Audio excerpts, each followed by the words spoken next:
નમસ્કાર મિત્રો, તારીખ છે 24 માર્ચ 2026 ને વાર છે આજે મંગળવાર। આજના વિડીયોની અંદર ઝીરો બજાર વિશે સંપૂર્ણ ચર્ચા આ વિડીયોની અંદર કરવાના છે। તે પહેલાં ચેનલ ઉપર જે મિત્રો નવા આવ્યા હોય તો ચેનલને ખાસ સબસ્ક્રાઈબ કરી દેજો અને વિડીયો પસંદ આવે તો વિડીયોને લાઇક કરી દેજો।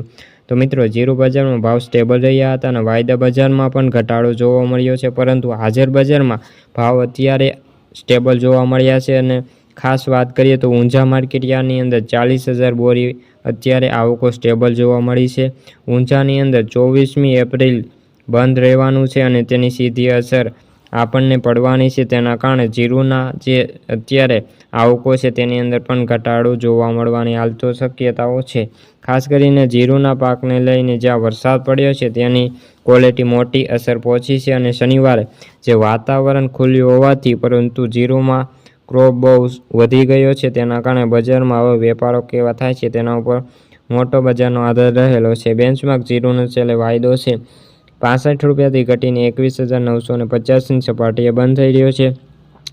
જીરુનો માસ વાયદો આજે એક્સપાયરી થયો હતો અને જે એપ્રિલ વાયદો 22,000ની સપાટીએ બંધ થઈ રહ્યો છે। આગામી દિવસોની અંદર જીરુ બજારમાં વેચવી અને નિકાસના વેપારો કેવા આવે છે તેના ઉપર બજારનો આધાર રહેલો છે।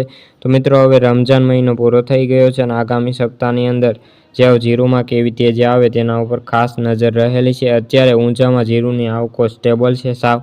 માર્કેટ યાર્ડની અંદર જીરુના ભાવની વાત કરીએ તો અત્યારે 4,000થી લઈને 5,000 વચ્ચે ભાવ જોવા મળી રહ્યા છે। આગામી સમયની અંદર હજી આ યુદ્ધના કારણે આપણે ભાવમાં મોટા ફેરફાર જોવા મળી શકે છે।